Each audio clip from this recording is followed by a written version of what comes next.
Hello, everybody, and welcome. I'm Louise Pryor, and I'm president of the Institute and Faculty of Actuaries. And I'm absolutely delighted to welcome you to the final event in our Thought Leadership webinar series, focusing on sustainability issues called The Road to Glasgow.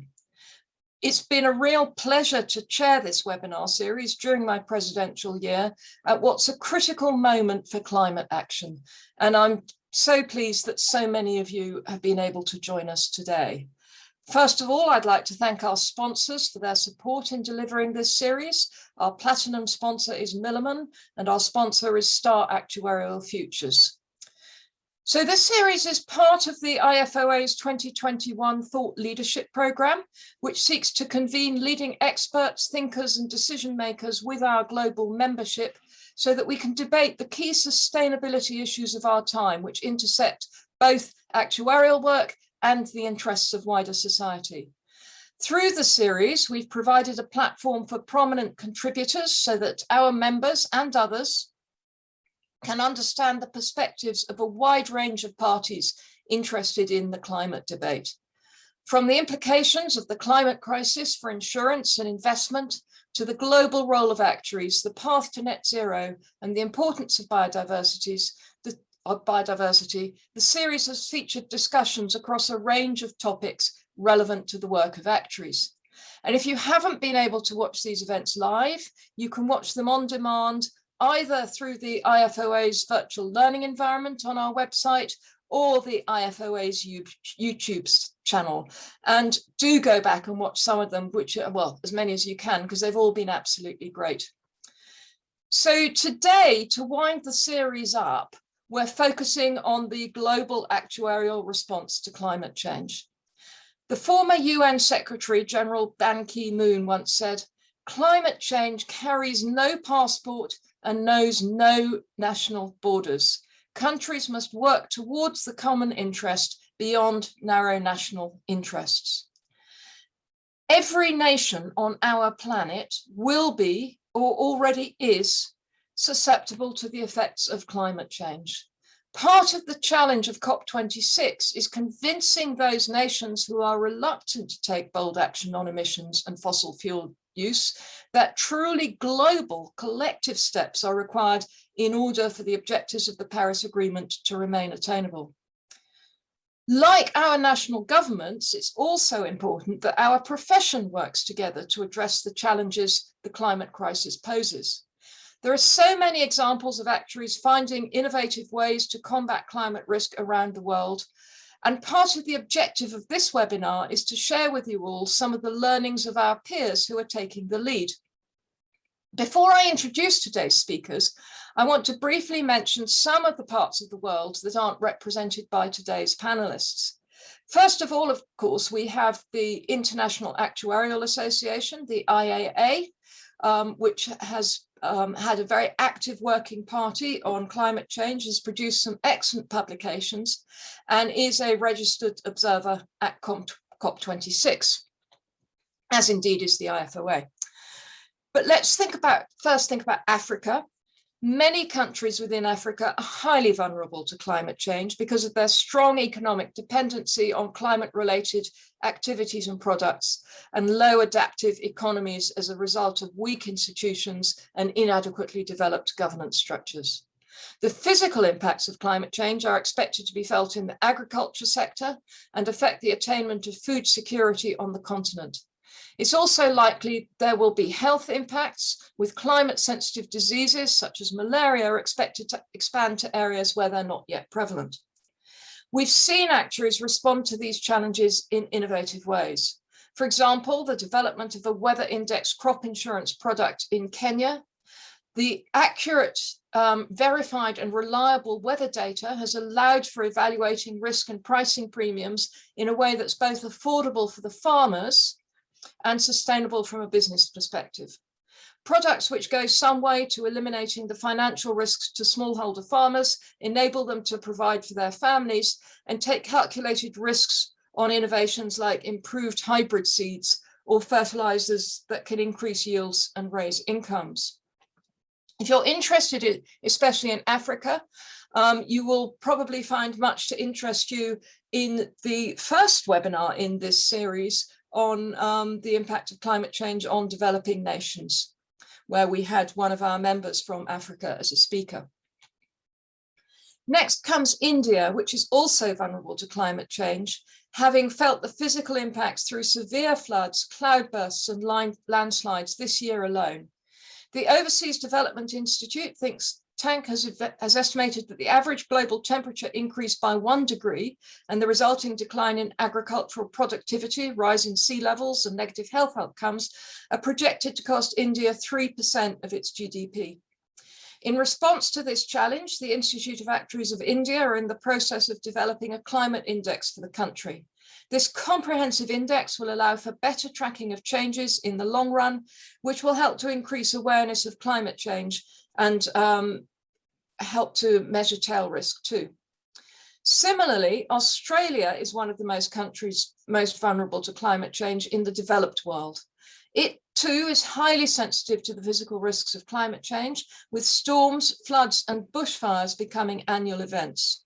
In 2018, a report from HSBC found that Australia had the largest percentage risk in deaths attributable to climate change in the developed world.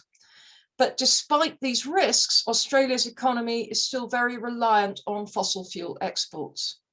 The Actuaries Institute in Australia formed a climate risk working group in 2016 to support the Institute's public policy position on climate change and to promote actuaries' involvement in assessing the financial implications of climate change.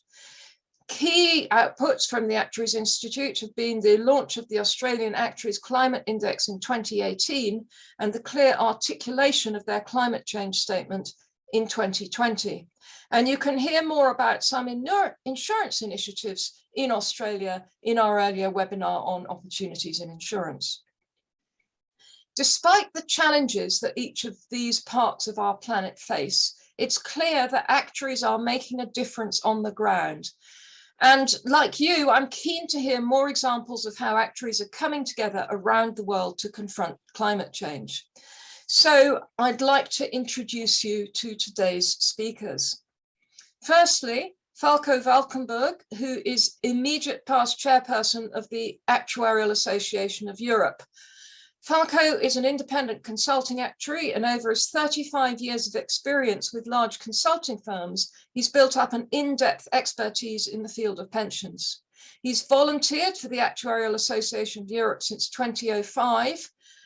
He's also vice chairperson of the Occupational Pension Stakeholder Group of the European Insurance and Occupational Pensions Authority, commonly known as EIOPA. In 2014, he was elected Actuary of the Year in the Netherlands, and he's had a long-standing involvement with climate change and sustainability. Secondly, André Choquet, who is chair of the Climate Change and Sustainability Committee of the Canadian Institute of Actuaries. André is a fellow of the Canadian Institute of Actuaries and of the Society of Actuaries, and he's also a chartered investment manager. Way too many qualifications there, André. Who wants to partner with institutional asset owners to review, adopt, and implement investment strategies that integrate transition, physical, and legal risks associated with climate change and other environmental, social, and governance factors. And finally, Cynthia Yuan, who's Senior Risk Manager of the China Re Group. She has more than 20 years of experience in the insurance industry, mostly in general insurance. She was educated and previously worked in the UK, but has now settled in China and has had a number of senior roles, including Chief Actuary and CFO for the Sunshine Insurance Group, Fosun Insurance. Cynthia is a fellow of the Institute and Faculty of Actuaries and also sits on our council. So welcome to you all.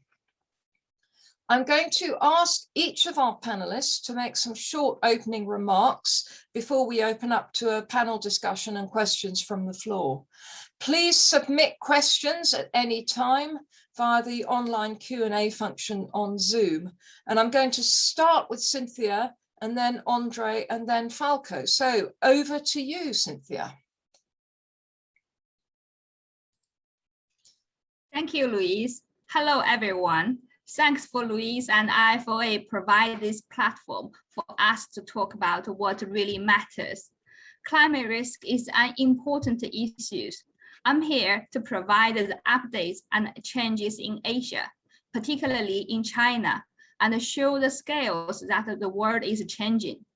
Firstly, I'm very glad that China has made a commitment on the carbon peak by 2030 and the carbon neutral by 2060. I know it is later than other countries. Considering China is the largest carbon emission country, this is not an easy target. There's a lot of skeptics and criticisms inside the country, just like elsewhere. However, hope is there and the people are working. There's a lot of new regulations that have been issued during past months. Can I show the slides, please?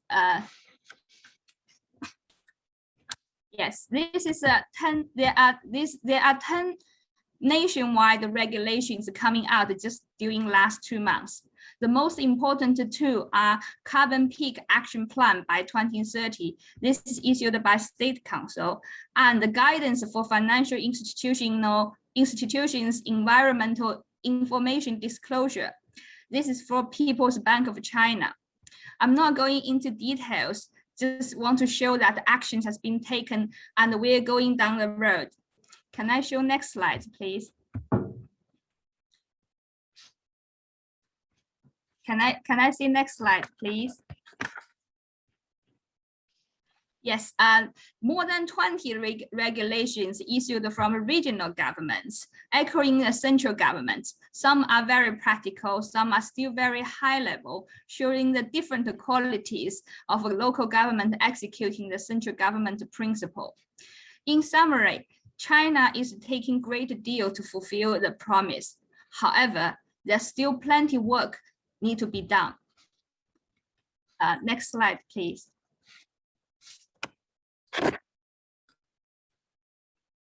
Next slide, please. Now come to actuaries. What the Chinese actually have done so far. I have to say, not very much yet. Companies are reluctant to put resources and times into green initiative until being required explicitly. Hence, it is very hard for actuary alone to raise the issue. However, I think we still can get to the point via risk management. The increased intensity and the frequency of natural perils, the changing regulation affecting the asset price, these can all be risk factors to companies' operation. We can use those as cutting points to induce dialogues with senior management. Our normal techniques to bridging the data to decision-making can also work. Our toolkits commonly used in quantitative analysis, quantifying uncertainty and supporting the financial decisions, including this dynamic analysis, cost-benefit analysis, financial impact analysis, scenario analysis. This can also be very useful. So these are the things we can do in future. So I know there are plenty of things we can do to help, or I share see with Chinese or Asia actually can help, can learn from peers. I researched and found the followings. Can I show the next slide, please? So I'm not going to the details because these are, I can see from probably Andre and Falco can tell you more. I just want to show that there are so many things that actuaries from Asia we can be doing and can learn and to help our area to promote these ideas. So now I will pass on to Andrea to elaborate more. Thank you. Thank you, Cynthia. That was great. So over to you, Andre. And I think we can take the slides down now. Thank you. Yes. Thank you, Louise. And thank you to the IFoA for inviting me to this session. Good morning, good afternoon, or good evening, everybody, wherever you are. I'm pleased to say that my country, Canada, has committed to net zero by 2050.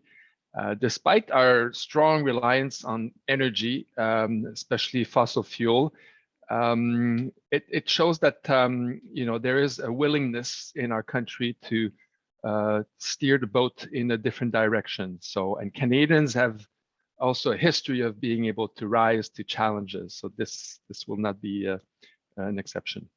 As Louise said, I'm chair of the Climate Change and Sustainability Committee of the CIA. Our committee's busy mandate is fourfold: education of actuaries on how to integrate climate change related risk in all practice areas, participate in research and collaborate in the development of climate change research in Canada and abroad, support advocacy efforts by providing advice to clients or regulators and providing input on public policy, and promote the expertise of actuaries within Canada in the areas of climate change and sustainability, and make it clear that actuaries do belong to the table of problem solvers for climate change.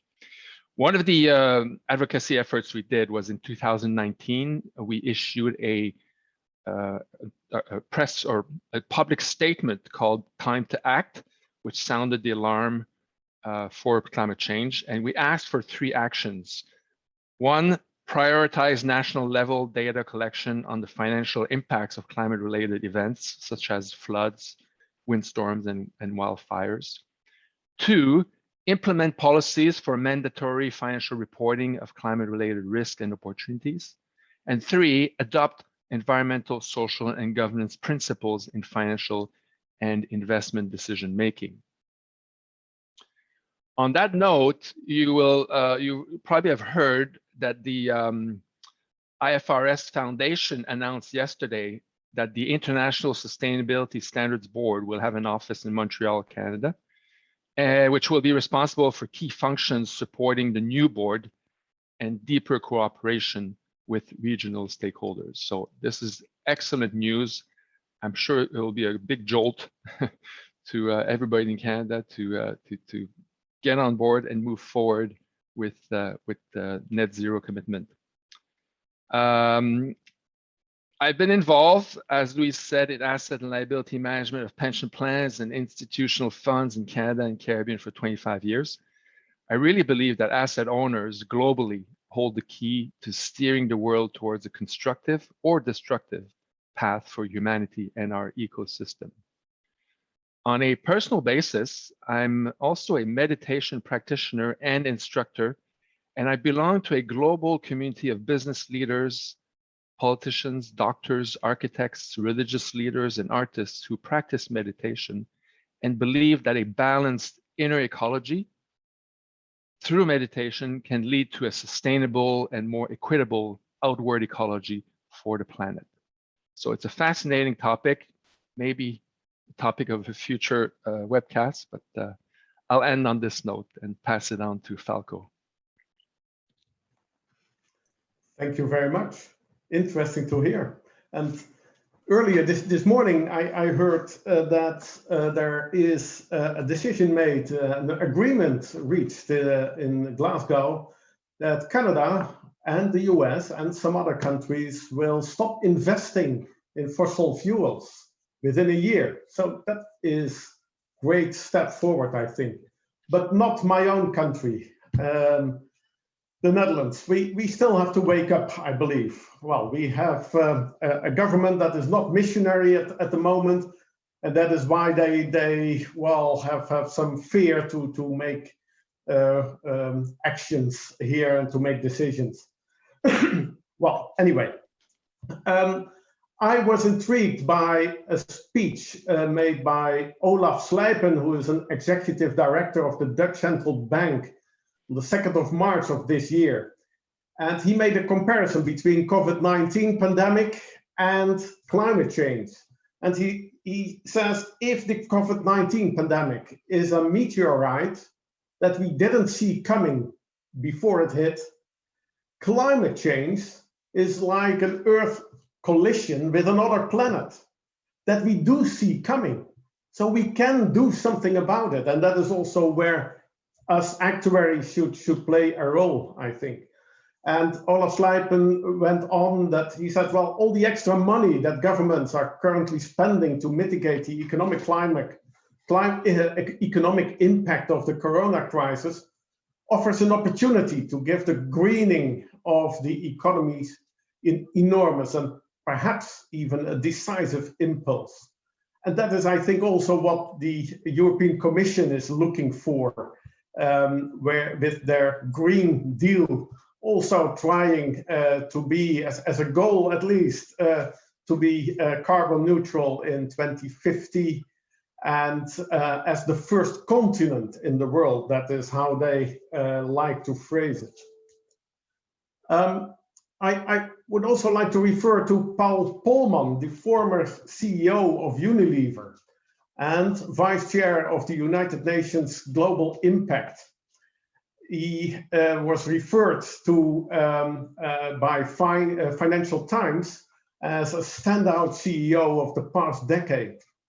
And in an interview, he stated that about 800 million people go to bed hungry, and we have to do something about it. And the general response of CEOs was, well, we do obey the law, so what are you telling us? And Polman responded, but that is by far not enough. We must become, and that is what I like, a force for good through business. Well, and I would like to have that translated in, let's also become a force for good as actuarial global profession.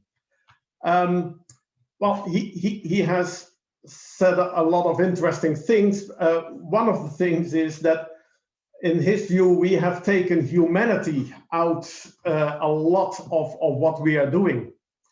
And instead, spreadsheets and numbers have become leading.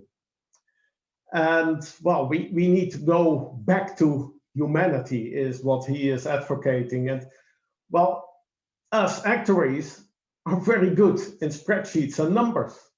So that is exactly what he doesn't want us to do in a way. But I think it can still be very helpful if it is not just the goal of it. The goal should be a higher goal, I think. And I think the spreadsheets and numbers can be used as a means to a goal. And that goal of the actuarial profession in Europe is, as it is stated in the vision statement of the Actuarial Association of Europe, is contributing to the well-being of society. And that is, I think, humanity. And even further, it is society. It is, for me at least, larger than that. It is also for all species in the world. It is also about biodiversity, in my personal view.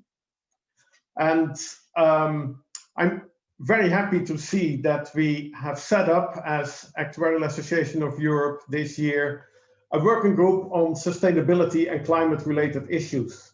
That happened over the summer, more or less. So not a lot of activity, but a lot of enthusiastic people. So I'm really looking forward to what will come out of this working group. And when I look at the debate on climate change, I notice that there are so many opposing views many times not based on facts. And this is where I think the actuarial profession can contribute to the discussion, contributing by sharing well thought through analyses and communicate the outcomes in an understandable way to the management of insurance companies, of pension funds, our traditional working areas, but also to policymakers, supervisors, both national and on a European level. And also to general media and the general public even. And well, I think that is what we always have been doing and will be still doing, analyzing complex matters, and climate change is one of them, and translating our findings into understandable conclusions and advices. So that is how I would see the role of the actuarial profession. Thank you. Thank you, Falco, and thanks to Andre and Cynthia too. Sort of some interesting overviews there. I think I'd like to dive a bit deeper into how, if at all, climate change, climate risk is affecting the day-to-day work of actuaries or some actuaries around the world. So in the UK, we have, because our insurance and increasingly pension supervisors are very concerned about climate risk, Many of our actuaries are involved in sort of incorporating climate risk into the risk management functions, doing reporting usually around TCFD and everything. And I'm wondering how that is in different parts of the world.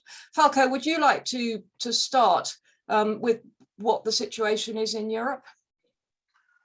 Yeah, well, Europe is very diverse, but we also have the European Commission and, well, trying to work together in Europe on a lot of things. And one of the things that we have is an IORP directive, an IORP that stands for pension funds, basically.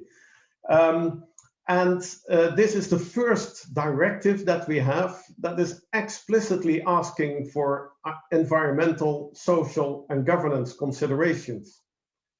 In Article 21, for example, it says the system of governance shall include consideration of environmental, social, and governance factors related to investments, assets, and investment decisions, and shall be subject to regular internal review. Similarly for risk management and also the own risk assessment that should be done on a regular basis and include all the risks related to climate change, use of resources, and the environment and social risks. So that is already in a directive. We still have to learn how to deal with that, to be honest. The directive came into force, well, I think 2 years ago.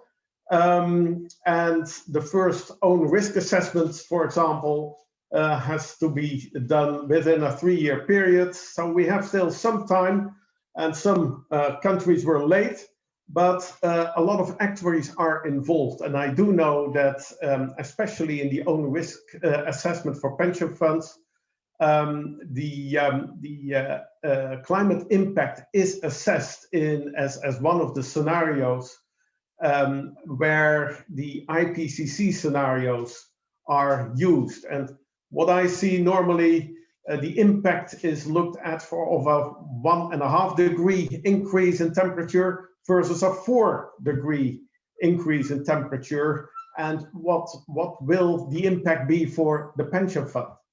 But similarly, we have Solvency II, where there is not a lot about environmental, social, and governance factors yet, but the European Commission is working on proposals and is reviewing the Solvency II framework. And one of the proposals is to include climate change scenarios in their own risk and solvency assessment, in the ORSA as we refer to it.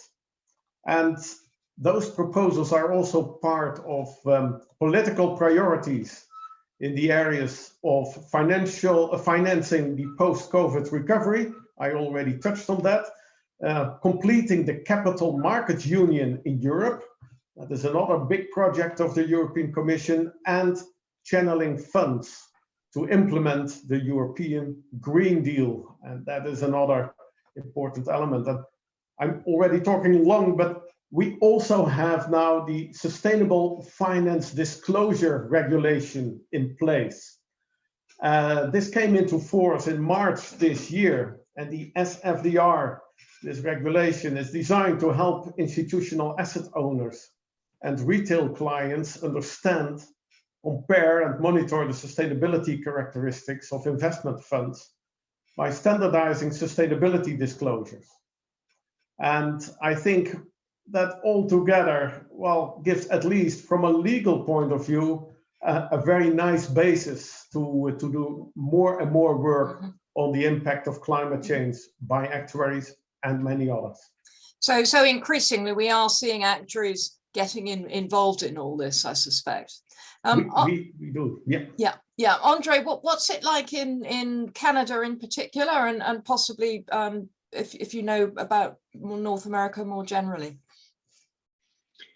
Yes, well, your original question was, how many actuaries are involved or integrating climate change risk, and we did a survey in our membership at the CIA last year, and the answer was about 20 to 25%. But these are those who responded to the survey. So I suspect those, those who didn't respond to the survey probably are not involved. So it could be lower. The US has even lower numbers from what I've seen just last week. I mean, the challenges in Canada, and Canada, I would say, is a fast follower. That's a term even our regulator has employed when it comes to integrating climate-related risk or even having disclosure. One thing that makes it difficult in Canada is our, just the pension legislation. There's like regulators in all the provinces. So we have 10 pension regulators. Same thing with the Securities Commission. We have one in each province. So it makes it difficult, as you can imagine, to agree on making changes. But there are overseeing bodies. There's one CAPSA, that's the Canadian Association of Pension Supervisory Authorities, that issues guidelines. They're not laws or regulations, but guidelines still, and they've had since 2004 issued guidelines on pensions, and they're preparing one on ESG reporting. It should come out next year, and we have the CIA is involved in the task force. Same thing with the regulators for securities. The Canadian Securities Administrators came out last 2 weeks ago with a proposal for disclosure of climate-related matters. So they're asking for it's a consultation, so they're asking for comments over the next 90 days.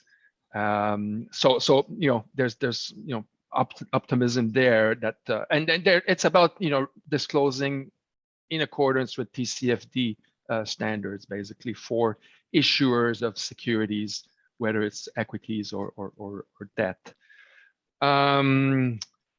Yeah, so that's how I would summarize it. That it's a little bit more complex in Canada because of our legislative structure.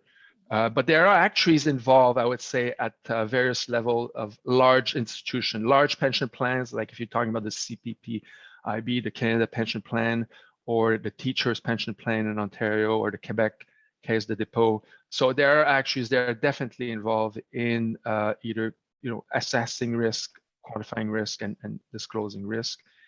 And the same thing, there's a big study that is going on between the Bank of Canada and the Office of the Superintendent of Financial Institutions, so the financial institution regulator. So they're looking at climate scenario analysis for the financial systems, especially transition risk, because like I said earlier, transition is going to be big for Canada because of our dependence on fossil fuel. So so that again, actuaries are participating there because they're using 4 banks and 2 insurance companies as part of their pilot project. Okay, that's great. Cynthia, what's the situation in China and possibly in Asia more generally? I can only speak for China because I'm not very sure about other countries. I did do a bit of research on China. Basically, there's a lot of regulation coming out, just piling up. For actuaries here, just like I said, we haven't found the proper cutting point to get involved yet. I'm myself trying to get the CAA on board because I'm personally part of IFoA research group as well. So I'm trying to get IFoA research translated into Chinese and have education seminars so that I can involve more actuaries. I don't think this is a work that can be done alone. I really hope that there's more actuaries that come to join us and to get to feel the importance and the urge of the issues. Mm-hmm. So, I mean, I think what we're hearing is that there are definitely opportunities for actuaries in this area, prompted, sort of driven by the growth of regulations. And that's around the world, but the size of the opportunities, as it were, does vary a lot. But we can probably expect that those countries where there's fewer regulation in the financial services world around or less regulation now, that the amount of regulation will grow and the involvement of actuaries will grow. I know there's some research going on in various places. So maybe, Andre, you could tell us a bit maybe about, for example, I know that the CIA is involved in the Actuaries Climate Index in North America. And what else, what other sort of member research is going on, do you think? Yeah, so the Actuaries Climate Index, in case some of you in the audience don't know about it, it's basically an index that was developed starting 2015. And the goal is to track the impact of extreme weather patterns throughout North America. And so we have a good history now of trends, and it's clear that the frequency of extreme weather patterns has increased over time. So if some people are not convinced about climate change, it's a good tool to persuade them or to continue to talk about this. And it could be used at the board level, for example, of pension plans or insurance companies to drive the conversation. I think there is a desire and plans to have Actuaries Climate Index either 2.0 or coming up with some more forward-looking risk metrics type of index, something that would quantify a little bit more the risk attached to climate change, because now it's more like a backward-looking index. Also, at the IAA level, the IAA has started issuing papers, very good research papers. There's 3 of them out. The 4th one on asset is about to come out at the end of this year or early next year. And so it's very good, again, good material for anybody who wants to get more knowledgeable about the topic. But I would say definitely, Louise, the next era of research will be more focused on forward-looking, some kind of risk metrics development. Mm-hmm. And Falco, I believe that the AAE has also been looking at a European version of the Actuaries Climate Index. Yes, we have been working on that, and we have come to the specifications of such a climate index for Europe. But in January 2020, a similar index was published by a collaboration of, I think it is the Euro-Mediterranean Center on Climate Change and Letha Unipol, which is an insurance company. And they have issued the E⁻³ CI. It's the European Extreme Event Climate Index, which is, well, almost similar to what we were trying to produce.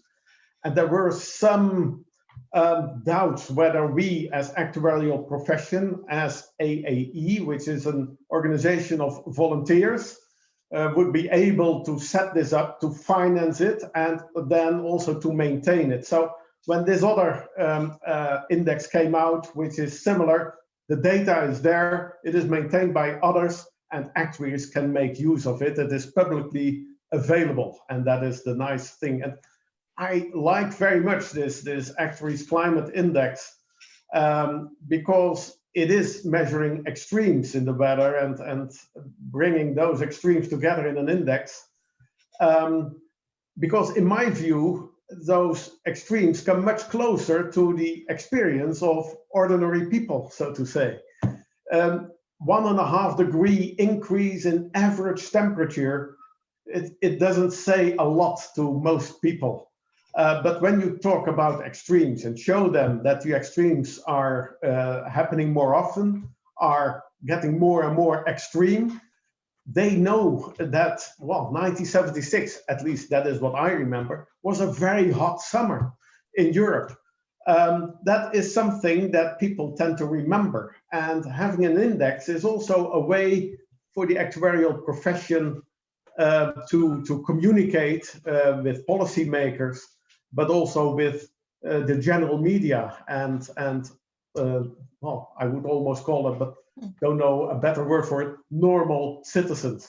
Nobody is normal, of course, but So that is what I think is good to follow up on.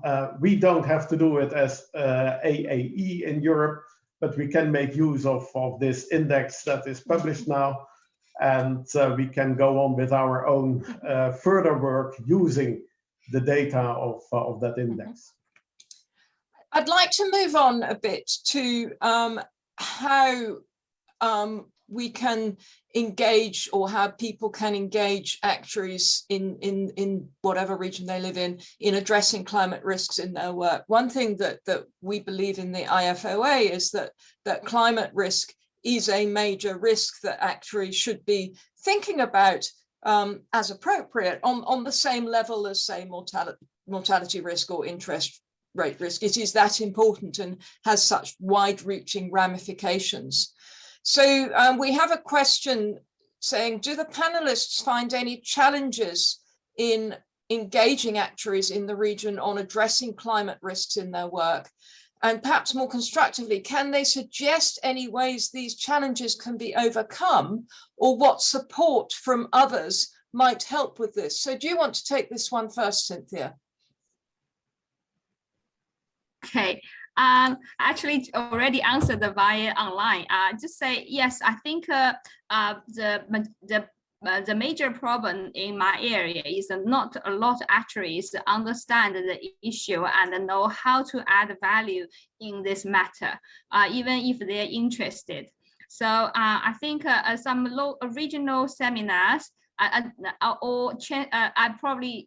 asking more responsibility for myself, translated materials to the local actuary would be more useful, because a lot of materials are in English, and there's not a lot in my area. So I just echoing Andrea that the IAA three papers are great. That's the one I'm going to translate, hopefully.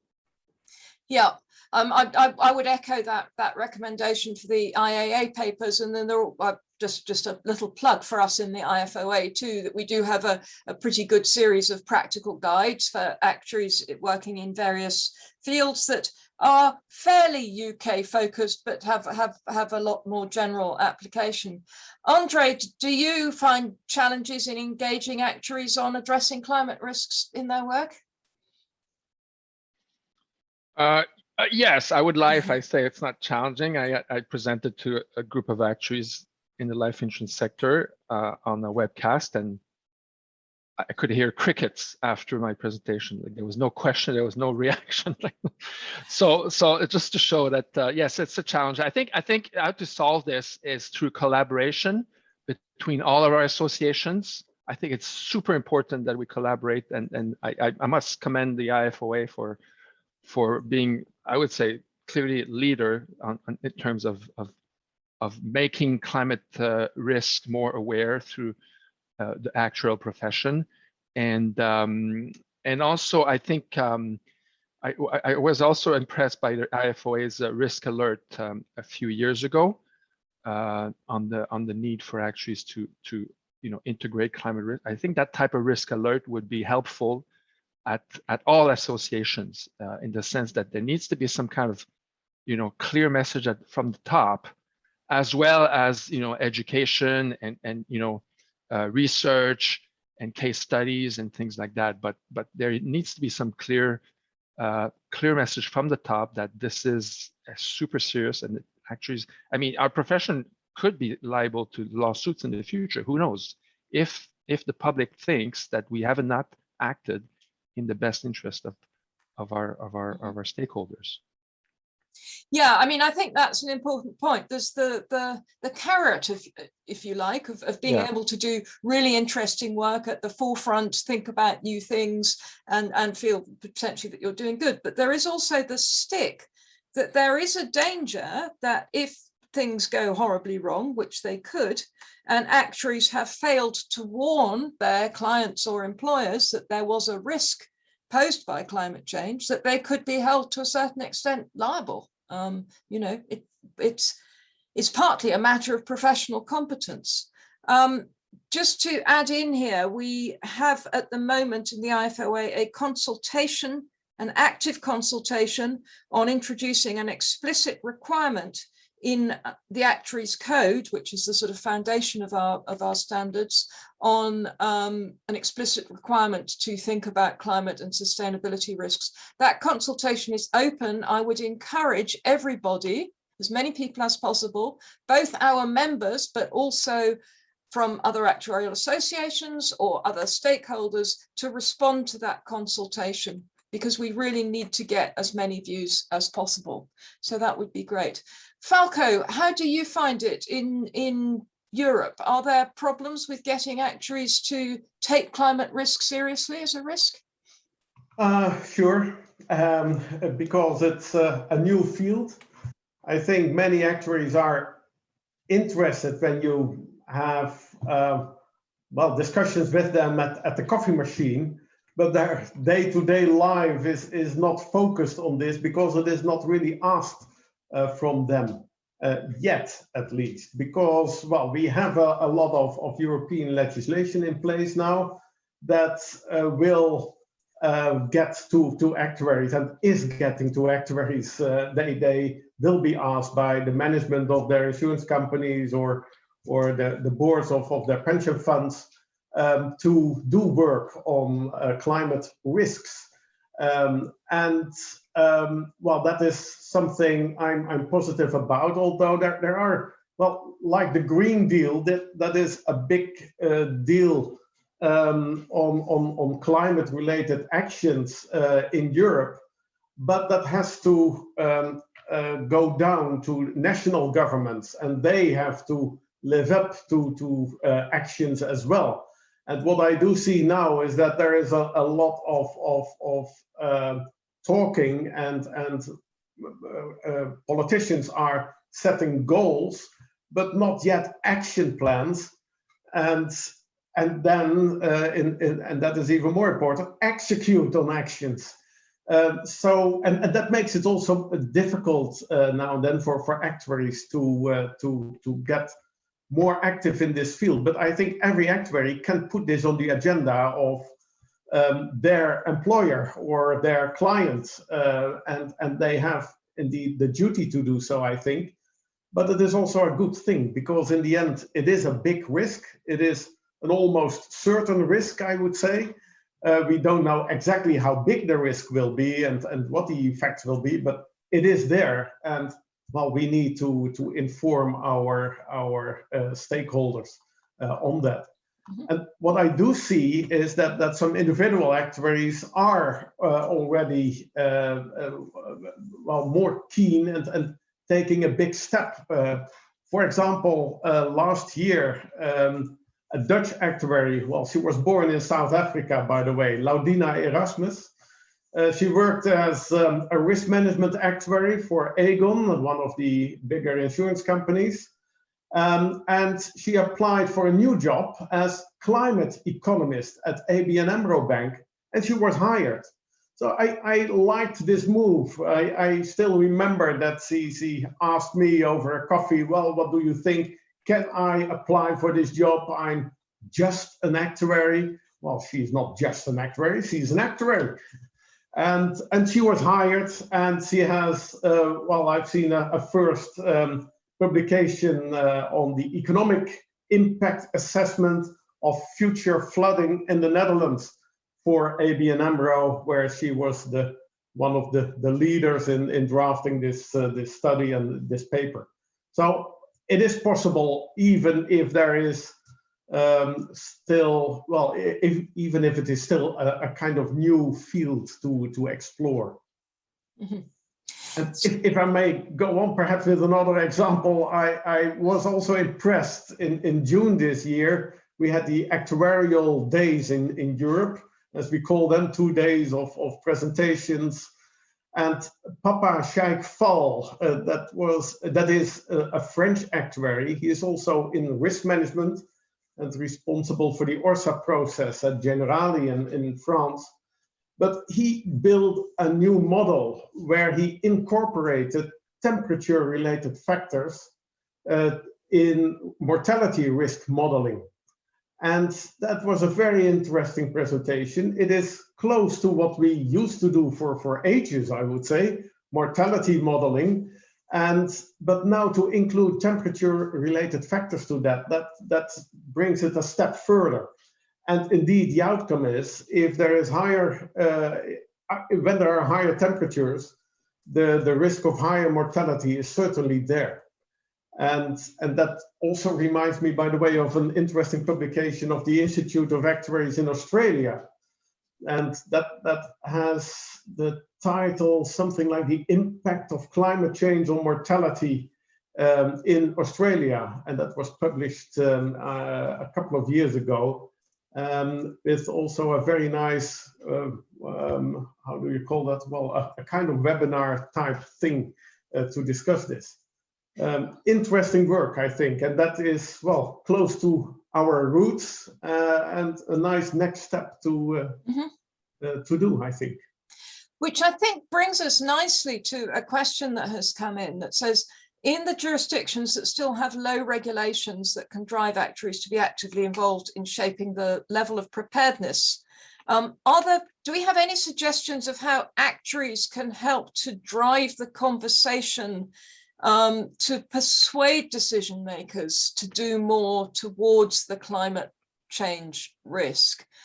Cynthia, do you have, what can actuaries do to basically make the regulators tell them, the actuaries, to do more? Right. From my point of view, first I would like to get in CAA, Chinese Actuarial Society, to involve more, because I think IFoA is very active in this area. I have no problem getting support in this area, but I found it's quite hard actually from my local community, because just because the environment wasn't there. And second, I think we probably try to incorporate the climate principles into a different actual work, like IFRS 17. Maybe we can think, I think there's a climate, I think there's an ESG board established for the IFRS 17 disclosure. Maybe we can introduce some climate risk disclosure into the accounting principles. That would involve a lot of work for actuary to disclose their risks. And also probably involve all the other disclosure requirements. These can put us, so I think, yeah, probably just working on the regulators. So if regulators ask the company to do the work explicitly, they probably would go to actuary for asking for help. So that's a thing I'm thinking of at the moment. Andre, Louise, yeah. No, I was jumping in because I was going to ask you to, so that's great. Yeah, it's a very good question, because it's not just regulations that will, impact actuaries' work that is important for actuaries to be involved with. It's also regulations that will impact our clients and for example, climate-related disclosures. For example, in Canada, like I said earlier, the Canadian Securities Administrators, so all the securities commissions, there's a draft proposal to require TCFD type disclosure in for securities issuance.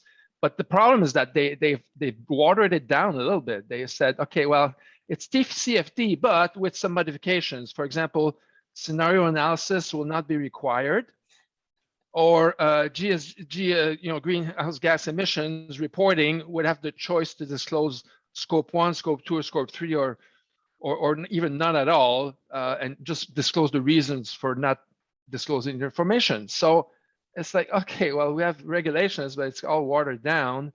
I think actuaries and the actual profession in this case would have a role to say, listen, I think you should do this, that, or the other, because the whole financial systems depends on information that is clear and complete. And that even addresses one question I saw about Canada shipping anthracite to China. Well, that's the thing. If companies were required to issue scope 1, scope 2, scope 3, this would be clear what's going on in terms of, if you're issuing like little rocks of carbon of coal to China for burning there, you're saying, okay, no, we don't burn it here, but you still shipped it there, so it will be reflected in your reporting. Anyway, I'm just saying that let's not just focus on legislation that affects us as a profession, but also that affects our clients and the public in general. Falco? Yeah, talking about regulation, I already touched on this sustainable finance disclosure regulation in Europe, came into force in March this year. But what I also see there that is that a lot of disclosures are required if you try to be green, and that can be a hurdle as well. And that is what I do see, that there are, well, as a pension fund, for example, you have to indicate what type of investor you are. Are you a gray investor, a light green investor, or a dark green investor? And I think on average, pension funds, at least in the Netherlands, I know most about the Netherlands, they are at least light green investors. They have already made this step towards a better investment strategy, giving climate change. But they still indicate that they are a gray investor because of the reporting requirements. That is just costing too much money for them. And the reporting requirements are also not quite clear yet, so they are leaning back. But the reports now are that many Dutch pension funds are gray investors, but that is not true. So I think the real situation is better than what is reported at the moment. So regulations can also be a barrier. That is what I wanted to say. But I think actuaries should and can put climate risks actively on the agenda of employers and clients. I already said this, but describe how risks can be managed, but hopefully also what opportunities there are for clients. Perhaps we are too much known for always saying no because it is a risk. But a risk, it can also be an opportunity, and perhaps that is also something that we need to take on board in how do we communicate about things and make it more positive and useful from the perspective of who you are talking to. I think that's a really good point. I have a colleague who says that we are currently have the greatest opportunity in several lifetimes for actuaries to do new things, change their business models, so they're doing new things to make a difference, and for financial services companies too, to adapt to the changing risk climate, to help society adapt to the changing risk climate, which I think is a nice positive view. A somewhat more negative view possibly is which sectors and lines of business pose the largest climate risk to insurance companies, either in your region or globally. And do you have any impression about whether the chief risk officers and actuaries are focusing more on physical or transitional climate risk? Cynthia, what do you think in terms of China and Asia? I think the largest risk for the insurance at the moment is coal and the coal and oil industry. We are insuring. They are and also there's a contingency business risks for them if because a lot of people actually banking stop letting loans to them, and there could be some problem with their business model. However, this is we don't have much exposure, and I think the largest risk from my company is still from assets, actually. So because the people moving away from brown assets to green assets, and for example, the China Sino Oil and the Sino Car, but they are the largest. They were the largest shares equities we hold in the past. We're trying to getting out slowly, and there will be some losing money in the meantime. So it's a good transition way to see. But there's still quite a lot of risk for companies they need to look forward to. Mm-hmm. So I think you're saying there that it's actually more transition risk, sort of as it affects the investment portfolio, than physical risk as it affects the underwriting. Absolutely. Yeah. Andre, what's your view on this? Well, in hearing what the regulator is saying in Canada, it's kind of both, to be frank. I mean, physical risk is very much very much of a concern and an immediate risk. But like I said, I quoted the study that is going on between the Bank of Canada and the regulator on climate scenario analysis, geared more to understand the transition to a net zero economy. And because Canada is so dependent on fossil fuels, so that is also a very important risk. But also, what is of worry to regulator is the interaction between the two. I mean, if there are some extreme weather patterns that affect, like wildfires or floods, that affect the Canadian economy, there will be a pressure and policy reactions towards going faster towards net zero, maybe increasing carbon pricing faster than anticipated. So that will lead to transition impact as well. So the interaction between the two is also of a worry for regulators. And Falco, I know that insurance isn't your speciality, but do you have any view on this? Well, it is indeed, I think, a bit of both, and that is perhaps best what I can say as a non-specialist. Now, we had a couple of months ago a big flood in Europe that affected part of the Netherlands, but also Belgium and France and Germany. And my understanding is that this time, at least in the Netherlands, insurance companies did kick in. So they paid a lot of damage. I think they were very open to do that, but probably when you read the policy conditions, they are not always they have exempt such big risks. And then it comes back to the governments, and I think that is also something an insurance company can agree up front. Well, I will carry such and such risks, but those other risks are not covered. But then, if there is a big issue like a flood or any other extreme weather effect, then it comes back to local governments and national governments, and we need to look at how to deal with this, and that is a little bit like how to deal with COVID-19 and the financial effects of COVID-19.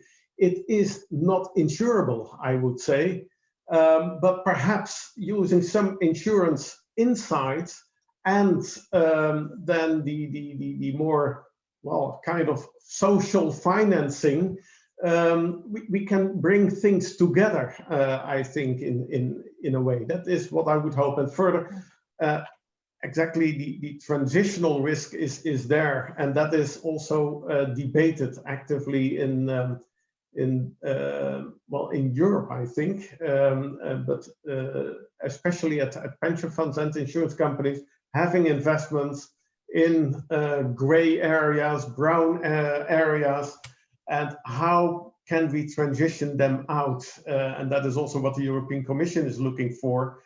Can we come up with a brown penalizing factor, for example, in solvency requirements? Or should it be a green, how a supporting factor or something like that. And that will be part of Solvency II as well. Now getting back, you talked about some things being insurable and not insurable. We've got a question coming in to support an earlier question. The existential nature of climate change means that it's difficult to assess using normal actuarial techniques. You can say, what's the point of a pension if institutions and society are wrecked? And we've also heard that a 4-degree world would be uninsurable, which is an interesting statement and one that we should be aware of. And so it suggests that there's even more responsibility on the leaders of the profession to try to influence events both at a local level and internationally. So the question is, should our profession be doing more at a global level, both externally and to mobilize actuaries? I'll go to Andre first on this one, I think. Right. On the question of existential, I agree that climate change is an existential threat, but you don't know exactly when it's going to happen. Like, it's not like there's a definite point in time when there's a cliff and you're jumping off the cliff type of thing. So it's very gradual and very changing, and the future is not certain. Like, all these climate scenarios from the IPCC or NGFS, they're just paths into the future. There's no certain path. There's not even probabilities attached to each of the climate pathways. So I think, as actuaries, again, we are multidisciplinary professionals. What our strength is, we're able to understand disciplines from various sources, various topics, and synthesize and integrate that into our modeling, into our recommendations. So same idea with those climate pathways, the climatologists' research. We need to get familiar with that. We need to understand where they're coming from, because somehow we have to integrate this into our traditional asset liability modeling. And for example, I'm giving kudos again to the IFoA. I'm not being paid by the IFoA, I promise, but they did a great job with the last year, the pension case study, IFoA or tech finance case study, scenario analysis. That's what they did. They took those scenarios from the IPCC and the impact on GDP, GDP climate related in the future, and translated that into the regular asset liability modeling, and voila. So that's an example of perfect, integration of other people's science into our work. And we've done that in the past with medical science, medical data on medical ailments. We calculated the impact on health and on people's lives. So should be a profession be doing more at a global level, both externally and to mobilize actuaries? Yeah, I mean, we talked about this. There needs to be more collaboration between all the actuarial professions around the world, and the IAA is well placed to monitor all that, I guess. And externally, again, it's a matter of telling all the people. It's not that we're asking to be at the table, like little kids who want to be at the table where the big adults eat. It's more like, hey, no, we've been doing that stuff forever. So just listen to us. Let's collaborate. Let's integrate what you're doing into what we're doing, and then we'll get to a solution. And the future is not certain. There's nothing. And actually, we impact the future. Somebody was mentioning that to me the other day, how actuarial profession, in a way, can actually impact the pathway that we're going to take into the future through the products that we're offering at an insurance level, through influencing asset owners into the investment policy of their pension plans. So we are part of the solution. We're not just outside observer calculating risk from an external point of view. We are participating in the future of the planet. Mm-hmm. Thank you. That's a definite call to arms, I think. Cynthia, should we be doing more? Oh, absolutely. I think we definitely need to do more. I just came back to this question talking about why should we collaborating with other profession. The answer is absolutely true, because in my work in the catastrophe modeling area, we work with meteorologists and engineers to get a more sensible answer. I do think that there's a difficult part in this risk because it's quite new. It's not unlike our traditional risk like mortality risk. We have a lot of data and we have established techniques to deal with it. So we just research with everybody else, and we're hoping to do our part, and hope in the end we establish our unique value towards society in this. So we definitely need to work towards with everybody else to perfect this methodology to mitigate these risks. Falco, is there more we could be doing, do you think? I'm sure. But on the other hand, we are already doing a lot. And indeed, we have all pointed already a couple of times to the IAA, the work of the IAA. And I think that is a very good start. It is also connecting with policymakers all around the world. And that is what the IAA is doing. I think we also need to connect with other disciplines. Climate is multidisciplinary, I would say, and nobody can do this on its own. No, the actuarial profession on its own cannot find the solution for the world, but together we can, I'm sure. And that is what we need to do. So join forces with other experts and experts of weather institutions, for example, and perhaps even psychologists. I recently heard a nice interview on the Dutch radio with a climate psychologist. So there is already a climate psychologist. Now, well, let's make a climate actuary as well as, well, the actuary of the fourth, fifth, sixth kind, I think. I think there is from Hans Buhlmann, etc. There's so nice, the evolution of actuaries. And now we are at the data analyst, but the next one is perhaps a climate actuary. I don't know. But climate could be very big. And I'm also been thinking back to the 25th of May, 1961. And that was the famous announcement by President John F. Kennedy for a special joint session of Congress with his dramatic, ambitious goal of sending an American safely to the moon.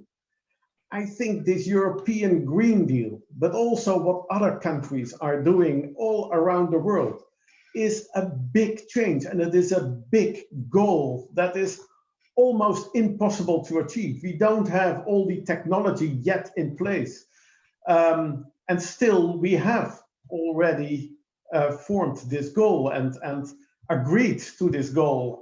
Well, at least most countries do. This could make a big change, I think, in the world for inventing new technologies, but also inventing new fields for actuaries there to play a role. So yeah, I would like again to see it as an opportunity rather than well, something that we don't dare to look at. So I think what I'd like to move now to is that we've heard that there's a lot we could do, that we can be influential. Personally, I think that one of the most influential things that any of us can do, anybody on this call, is to ask questions. So if you're a junior actuary, ask your managers, should we be thinking about climate risk here? If you're a more senior actuary, ask your clients, have you thought about the climate risk here? And just get it out there as a common topic of conversation, and then people will think about it more. So there is something that we can all do. But there are also things that people have done. So what I'd like to do is to ask all the panelists, what's the sort of best example of actuarial innovation or actuarial work on climate change that you've seen? So what have you seen that people have actually done that has made a difference? Falco, I've got you on the screen, so why don't you go first? Well, yeah, I already pointed at the climate index, which is, I think, a great way forward, not only to measure these risks, and it needs to become a bit more forward-looking as well, so that we can really use it for future assessments, but also in the conversation with, well, all sorts of non-actuaries. So I see that as a very concrete and important part. But I also like, well, some actuaries that are already really working in this field. And I've, for example, been looking to a publication, a recent publication, only a couple of weeks ago, by Sandy Trust and others, a Scottish actuary. I thought, let's look for Scottish actuaries, as Glasgow is in Scotland, isn't it? But he is the lead sustainable finance. He is leading a sustainable finance consulting team of EY in Scotland as an actuary, and he is focusing on climate change and biodiversity. And this publication is Waking Up to Nature, the Biodiversity Imperative in Financial Services. And it is a multidisciplinary collaboration between EY, Microsoft, and an organization called Earth Knowledge. And I think this is a great example of how we as actuaries can work together with other disciplines and come out with such a report and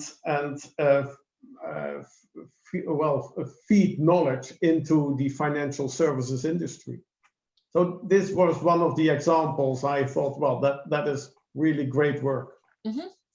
Cynthia, do you have any examples you'd like to highlight? Yes, I doing my research, actually, I found that you probably have heard that in the investment talk. I heard at the beginning you were very impressed about investment talk from the Aviva. I did look at the disclosure from investment part of Aviva. They have this unique standard matrix of green investment index. So if they above some score, they will invest, and if they don't, then they will not invest. I think that's very innovative and very helpful.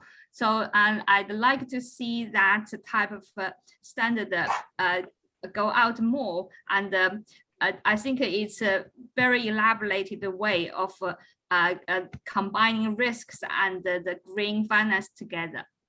Mm-hmm. And Andre, any inspirational examples you'd like to bring to us?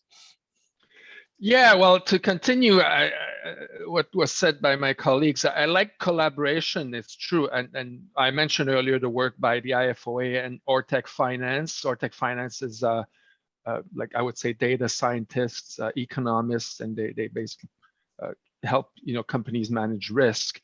Yeah, the way the climate pathways from the IPCC were translated into economic indicators or factors and variables that were then integrated into risk analysis for pension plans, I thought that was very innovative. And actually, a similar study was done between the Canada Post pension plan and Ortec Finance and Mercer earlier this year, and they presented at a webcast that I moderated. So other examples, another company I like is TrueCost. Same idea. They also are, they're now with S&P, but they also provide metrics for climate change, more from a bottom-up approach as opposed to top-down, which Ortec Finance does.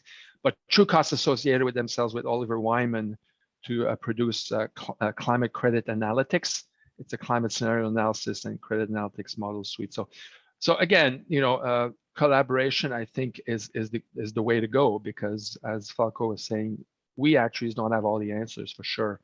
and we need to move forward. And of course, the Actuaries Climate Index was also a good innovation, but I'm hoping for like 2.0 on that tool going forward. Thank you. It's time to wind this all up. We've had some fantastic discussions and I think got a lot more insight into what's going on in different parts of the world, what our colleagues are doing. And I'm very encouraged to hear about, especially this last section, all the great things that actuaries around the world are doing. I do think that the collaboration point is really important. We need to collaborate with other professionals, other experts, both scientists, economists. I like Falco's idea of psychologists too, though I'm not sure that that's, I'm not sure what scope there is for that, but that's a great idea. My daughter is a psychologist, so I should talk to her. I didn't do so far. So I'd just like to finish by just saying a bit about what's going on in the IFoA on this front. We do have a very strong, or reasonably strong anyway, climate change policy statement available on our website. We do have this aim that all our members should treat climate risk as a primary risk, as a risk that really matters and that should be considered, obviously, where appropriate in all the work they do. And in order to support that, we're trying to provide a lot of opportunities for actuaries to learn about climate risk so that they are competent to do so. A lot of resources on our website. We've got a curated library that's proving very popular, sort of guided reading list. And we are hoping to introduce a credential early next year for our members outside our formal exam system, but where they will be able to get a certificate. Lots of volunteering opportunities on our website. One of the ones that's currently open is an early careers sustainability board. So if you're an early career actuary and interested in getting involved, do please look at that. There's our consultation. We have a big sustainability volunteer group, again open to more or less anyone to join that group and learn about new opportunities. Because there is huge opportunity here. It's not just about the incredibly bad things that could happen and probably will happen if it all goes wrong. If COP26 doesn't produce good results, if all these commitments that countries are making turn out to be just promises and not actions, we do need action, and that's important. But because there is change, there is opportunity too. There's scope for different types of insurance products to help people in different circumstances. And this means that there is opportunity for actuaries as well. So I'd like to encourage everyone to make the most of it and to do what they can. We should all need to do what we can to help make the world a better place. I'd especially like to thank Cynthia, Andre, and Falco for their time and their contributions to this excellent discussion. It's been great. Thank you again to our platinum sponsor Milliman and our sponsor Star Actuarial Futures Limited. So this concludes today's event and our Road to Glasgow series. There's a QR code going, I hope, just up on our screen. Yes, there we are.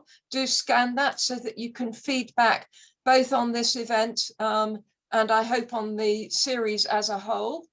I hope you've enjoyed the series as much as I have. It's been a fantastic experience talking with so many actuaries and others from around the world on so many different topics. All the webinars are or shortly will be available online via the IFoA's virtual learning environment and the IFoA's YouTube channel, open to all. Strongly encourage you to catch up on any you've missed. Our Thought Leadership Programme will return in the new year with more fantastic events and speakers, so do keep an eye out for updates.